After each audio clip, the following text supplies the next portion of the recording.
ओम विघ्नेश्वराय वरदाय सुरप्रियाय लंबोदराय सकलाय जगत्थिताय नागायनाय सुतियज्ञ विभूषिताय गौरीसुताय गणनाथ नमो नमस्ते।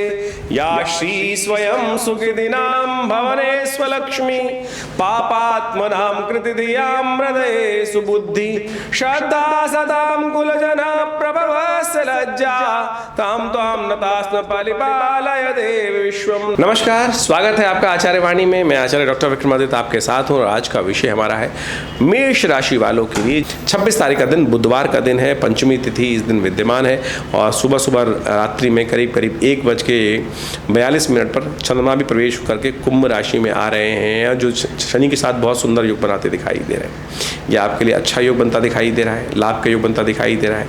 यह आपके लिए समय दिखाई देता है ग्रह नक्षत्रों के दृष्टिकोण से आगे बढ़ने का। तो ऐसे में सही समय है, इसको यूटिलाइज करने का प्रयास कीजिएगा, सही पॉजिटिव दिशा में काम करने का प्रयास करें। बस एक बात का ध्यान रखें कि आपकी राशि के अनुसार से जीवन साथी को प्रसन्न करने का प्रयास करें। अननेसेसरी जीवन साथी के साथ झगड़े ना करें। जो शादीशुदा लोग हैं इस बात का विशेष तौर पर ध्यान रखें, उनका सहयोग जितना मिल जाएगा उतना आपके लिए उन्नति का योग बनता दिखाई दे रहा है। शुक्र इन दिनों अस्त चल रहे हैं और उसको ठीक करने के लिए ये सबसे बढ़िया उपाय है, उनकी शक्ति को पहचानते हुए कार्य करें, गौ सेवा करें, यह आपके लिए अच्छा रहेगा। बात कर लेते हैं 22 तारीख की। हम 27 तारीख की हम बात कर रहे हैं। 27 तारीख को बृहस्पतिवार का अवसर है, षष्ठी तिथि विद्यमान है और रोहिणी नक्षत्र जो है द्वितीय चरण में बृहस्पति प्रवेश कर रहे हैं और बृहस्पति का सुंदर योग आपकी राशि में जहाँ बना हुआ है, चंद्रमा के साथ संबंध स्थापित करते हुए बृहस्पति महाराज रोहिणी नक्षत्र में चल ही रहे हैं, द्वितीय चरण में प्रवेश करेंगे और यह आपके लिए और अनुकूल रहेगा। धन आगमन के सुंदर रास्ते बनते दिखाई दे रहे हैं। इन दिनों एक बात नोट कर ले, जितनी गौ सेवा आपके द्वारा हो, जितनी गाय को चने की दाल आप खिलाएंगे, देखिए उतना ज़्यादा आपके लिए धन लाभ के योग बनेंगे। पूरे वर्ष ये बात उपाय करने का प्रयास कीजिएगा। पीली चने की दाल भिगोकर हर रोज़ पाव भर गाय को खिला दीजिए, अपने हाथ से जाकर गौशाला में भिजवा दीजिए। जिन लोगों के पास समस्या होती है गौशाला नहीं है तो क्या करें वो, अरे कहीं ना कहीं और भिजवा दीजिए। आज इंटरनेट का ज़माना है, सोशल मीडिया का ज़माना है, देखिए कौन सी गौशाला अच्छा कार्य कर रही है, वहाँ कभी किसी में भिजवा दिया, कभी किसी में भिजवा दिया। ऐसा करके भी आप बहुत बढ़िया कार्य कर सकते हैं। बृहस्पति को जितनी ताकत देंगे उस समय में बहुत बढ़िया आपके लिए लाभ के योग बनेंगे। पीली चीज़ों का दान करना भी आपके लिए अच्छा रहेगा। 28 तारीख का अवसर शुक्रवार के दिन है। विशेष तौर पर ग्रह नक्षत्र को दृष्टिकोण से देखें, सप्तमी का योग बन रहा है और साथ साथ ग्रह नक्षत्रों के हिसाब से दो ग्रह का परिवर्तन का योग बन रहा है। इस दिन चंद्रमा परिवर्तन की तरफ जा रहे हैं करीब सुबह 4:30 बजे। उसके बाद शुक्र भी पुनर्वसु नक्षत्र में प्रवेश कर रहे हैं, जो बृहस्पति का नक्षत्र है। ये थोड़ा दुविधा वाला है। शुक्र का पुनर्वसु नक्षत्र में प्रवेश करने के कारण से क्या होगा, विचारों में मतभेद उत्पन्न हो सकता है। आपको डिसीजन लेने में थोड़ी दिक्कत आ सकती है कि हाँ ना की स्थिति ऐसी उत्पन्न हो सकती है। तो ऐसे में थोड़ा सा आवश्यकता होगी शांत बैठ के समझने की। जल्दबाजी में, हीट ऑफ द मोमेंट में डिसीजन ना लें, क्योंकि मंगल भी खराब चल रहे हैं और ऐसे में शुक्र का प्रवेश बृहस्पति के नक्षत्र में जो हो रहा है वो थोड़ा सा दिक्कत वाला रहेगा। कालाष्टमी है, माँ भगवती दुर्गा की उपासना करें। या देवी सर्वभूतेषु बुद्धि रूपेण संस्थिता नमस्तस्यै नमस्तस्यै नमस्तस्यै नमो नमः, इस मंत्र का जप कीजिए। माँ भगवती दुर्गा की कृपा से सही मार्ग प्रदर्शन प्राप्त करने में आपको सुंदर रास्ता बन सकता है। चंद्रमा का नेगेटिव जो परिवर्तन है वो कहीं ना कहीं एंजाइटी बढ़ाएगा, नुकसान कराएगा। तो ऐसे माँ भगवती की दुर्गा अवश्य पूजन करें, उससे रास्ता बनेगा। 29 तारीख का अवसर शनिवार की तिथि, अष्टमी तिथि उदया तिथि के रूप में विद्यमान है और इस दिन 2 नक्षत्रों का ग्रहों का परिवर्तन हो रहा है। कर्क राशि में बुध का प्रवेश हो रहा है और शनि महाराज हो रहे हैं वक्री। सुबह करीब दोपहर को 2:20 पर कर्क में बुध प्रवेश करेंगे और ये बुध आपकी चीज़ों को ऑर्गेनाइज करने के लिए बहुत सुंदर है। जितना शनि ने वक्री होकर मंगल को और ख़राब करने का योग बनाया है, उतना बुध परिवर्तन करके आपको लाभ देने के योग बना सकता है, चीज़ों को ऑर्गेनाइज कर सकता है। बट शांत होकर काम करेंगे तब। मंगल बहुत ज़्यादा फोर्सफुल है, एनर्जी वाला है इस वक्त, वो आपको ध्यान रखना है, क्योंकि लग्नेश आपकी राशि में स्वयं विराजमान हो गए हैं। तो ऐसे में लगातार हनुमान जी का स्तवन करें, हनुमान जी का पूजन करें। हनुमान जी का जब पूजन कर लेते हैं ना, कांधे मूंद जनेऊ साज, तो इस बात का ध्यान रखिएगा। उनके हाथ में ध्वजा है, विजय ध्वजा है। जो हनुमान जी का भक्त बनता है विजय उन्हीं को प्राप्त होती है। और समझे भगवान कृष्ण ने क्या किया था, अर्जुन के रथ के ऊपर किसको बैठाया था, हनुमान जी को। विजय ध्वज के रूप में हनुमान जी विराजित थे। तो यदि आप विजय चाहते हैं तो हनुमान जी का पूजन करें, ये दोनों रूप में ठीक होगा, कल्याण करने के योग बनाएगा। ध्यान रखिएगा। एक अलग से वीडियो बनाया है हमने जिसमें आपको बृहस्पति शनि महाराज वक्री होने पर क्या प्रभाव उत्पन्न करेंगे, कैसे उसका उपाय कर लेना चाहिए, क्योंकि 4 महीने शनि वक्री रहेंगे। इसका विशेष तौर पर बड़ी सावधानी से इलाज करने की ज़रूरत है। 30 तारीख की यदि हम बात करें तो रविवार का अवसर, 9वीं तिथि विद्यमान है और मेष राशि में सुबह सुबह चंद्रमा का प्रवेश होने जा रहा है। ये आपके लिए बहुत अनुकूल रहेगा। चंद्रमा आपके लिए मंगल के साथ उचित होकर नई शक्ति का सृजन करने के योग बनाएंगे, लाभ के योग बनाएंगे। ऐसे में विशेष तौर पर भगवान सूर्य का सुबह सुबह दर्शन करके उनको जल देकर इस तिथि का आरंभ करना आपके लिए अच्छा रहेगा। सूर्योदय से पहले उठें और भगवान सूर्य का दर्शन करके उनको जल दीजिए, कल्याण होगा। ज्योतिष एक प्रत्यक्ष विज्ञान है। ग्रह नक्षत्रों के परिवर्तन का प्रभाव संपूर्ण संसार में होता है। क्या परा क्या अपरा प्रकृति, क्या व्यक्ति, क्या जीव, क्या विशेष तौर पर संसार के कण कण पर ग्रह नक्षत्रों का प्रभाव होता है और उसी से परिवर्तन का योग बनता है। परा प्रकृति हमेशा परिवर्तनशील है और उस परिवर्तन को पढ़ने का तरीका शास्त्र में जो विद्यमान है वो ज्योतिष विज्ञान है। ग्रह नक्षत्रों के परिवर्तन से जो गणनाएं होती हैं, उन गणनाओं के द्वारा हमारे ऋषि मुनियों ने सुंदर एक व्यवस्था बनाई कि भविष्य में उसका प्रभाव क्या कुछ होने जा रहा है। और आप देखिए, आप इसको ऐसे समझने का प्रयास करें। आमतौर पर हम जन्मपत्री को जब देखते हैं तो जन्मपत्री क्या है आपका?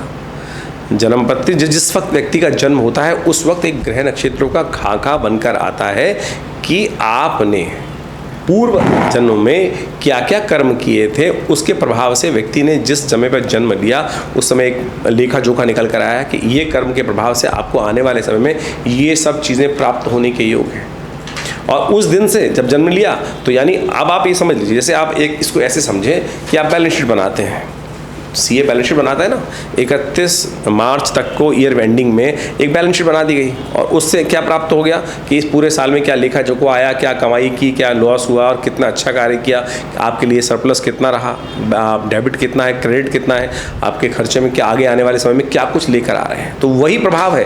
यानी 1 अप्रैल से जब नया कार्य आरंभ करते हैं तो वो सब चीज़ें आपके लिए होते हैं। अब या तो उसको बैठ के खा लो, या जो नुकसान है उसको बैठ के रो लो, या कर्म कर लो, उसको और बढ़ाने का प्रयास करो, शुभ रूप करने का प्रयास करो। तो यही प्रभाव ज्योतिष के विज्ञान के अनुसार से है कि जन्मपति तो केवल लेखा जोखा है, आपने पूर्व अर्जित कर्म के अनुसार से पूर्व जन्म में जो किया और अब आगे बढ़ने के लिए कौन से कर्म आपको सही चाहिए, कैसे कर कर आप उसको ठीक कर सकते हो, यही विज्ञान है। यही ज्योतिष ने बहुत सुंदर तरीके से समझने का प्रयास किया और हमारा इस चैनल के माध्यम से आपके समक्ष जुड़ने का यही अर्थ रहता है कि हम आपको बताएं कि सही दिशा कैसे रहेगी, कौन सी दिशा पे आपको चलकर क्या कुछ, कहाँ हिंड्रेंसेस आ रहे हैं, कहाँ रास्ता स्मूथ है, कैसे आपके जीवन में आप ग्रह क्रम जो है, घटनाएं जो है वो किस दिशा में आपको ले जाने का प्रयास कर रही हैं और कैसे आपको उसको अपने जीवन में लाभ के लिए, शुभ के लिए यूज कर सकते हैं। शास्त्र कहता है बड़े भाग्य मानुष्य तन पावा। इस संसार में मनुष्य तन जो है, शरीर जो है, बड़े भाग्य से मिलता है और उसको ऐसे ही बेकार ना करें। विज्ञान के अनुसार से, शुभ योगा योग के अनुसार से चीज़ों को समझते हुए उसको हमें आगे बढ़ाने का प्रयास करना चाहिए, सही मार्ग पे अपने आप को डालने का प्रयास करना चाहिए। ये एक्सपेरिमेंट करने का धंधा नहीं है।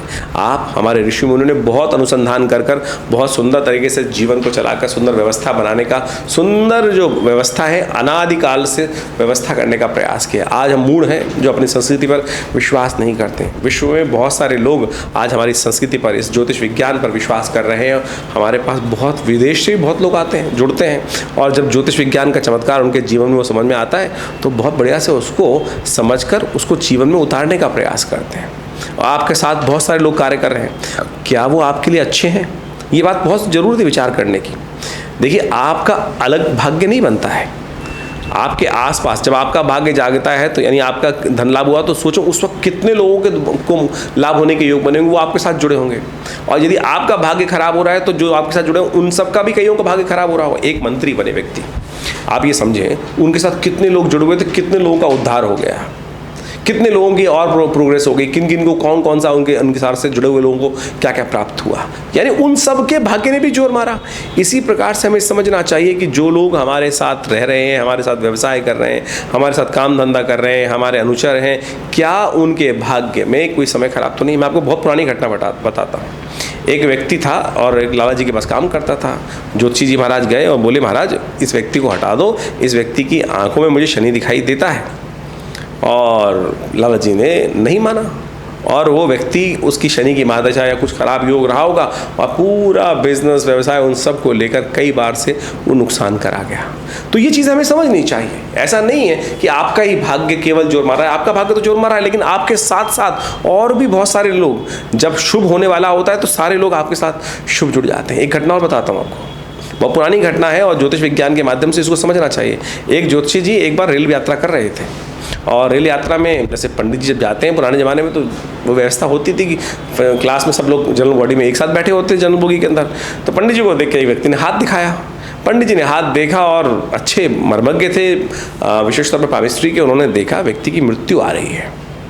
उन्होंने उसको थोड़ा शब्द शालीनता से समझाने का प्रयास किया, स्वास्थ्य का ध्यान रखा कुछ। ऐसे में दूसरे व्यक्ति ने और कहा कि महाराज मेरा भी हाथ देखो। जब उन्होंने हाथ देखा तो बाई चांस मृत्यु फिर दिखाई दे रही है। 3-4 लोगों ने हाथ दिखाया तो पंडित जी ने देखा कि सबके मृत्यु के योग बिल्कुल सन्निकट दिखाई दे रहे हैं। पंडित जी के दिमाग में कुछ खटका हुआ, उनको लगा कुछ अशुभ होने वाला है। वो अगले स्टेशन पर उतर गए। आगे जाके इस रेलगाड़ी का एक्सीडेंट हुआ। ये मेरे पिताजी ने मुझे घटना बताई और ये सत्य माने कि उन व्यक्ति जो पंडित जी थे उन्होंने पिताजी को खुद बताई थी ये घटना। तो ये सत्य माने, ये ज्योतिष विज्ञान इतना वृहद विज्ञान है, बहुत चीज़ों को सूक्ष्म दृष्टि से देखने का प्रयास करें।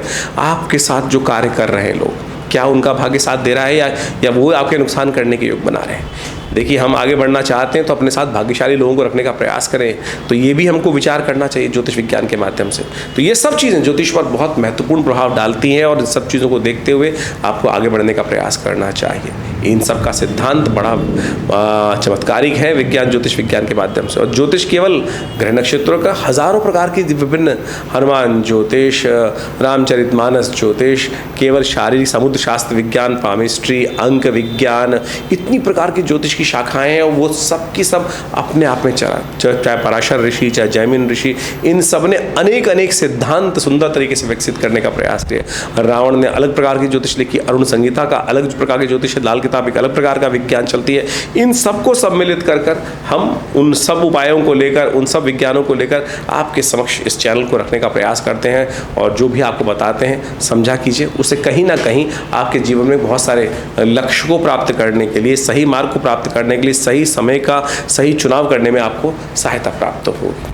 भारतीय संस्कृति के लिए हमने ये विज्ञान का जो कार्य किया है, हमारे आश्रम में बहुत लगातार कई वर्षों से इस पर शोध चलता रहा है। विवेकानंद योग आश्रम, हमारे पिता आचार्य श्री केशव देव जी के सानिध्य में रहते हुए बहुत सारे करीब 40-50 से ऊपर ग्रंथों की रचना की गई, मुद्रा विज्ञान के ऊपर, ज्योतिष के ऊपर, मंत्र विज्ञान के ऊपर, कुंडलिनी विज्ञान के ऊपर। और उन सब ग्रंथों में बहुत बृहद रूप से भारतीय संस्कृति के बारे में हम सब लोगों ने शोध करके बताने का प्रयास किया है। मुद्रा विज्ञान के संबंध में तो बड़ा अद्भुत खोज हुआ और ऐसी ऐसी मुद्राओं की सृजन किया गया कि जो अद्भुत चमत्कार उपस्थित करती हैं। जो आप समझ लीजिए, कहीं मन शांत नहीं हो रहा है तो ये ज्ञान मुद्रा का अभ्यास, कान में दर्द है तो ये शून्य मुद्रा का अभ्यास, आपको बहुत सारी पेट संबंधित बीमारी रहती है, गैस ठीक होती नहीं है तो ये अपान मुद्रा का अभ्यास। इस प्रकार से ऐसी सहस्त्रों मुद्राएं हैं जिनके द्वारा, आंखों की समस्याएं हैं, आंखों में बहुत सारी समस्या रहती हैं तो ये प्राण मुद्रा। ऐसे में मुद्राओं के द्वारा ग्रह नक्षत्रों का प्रभाव भी होता है।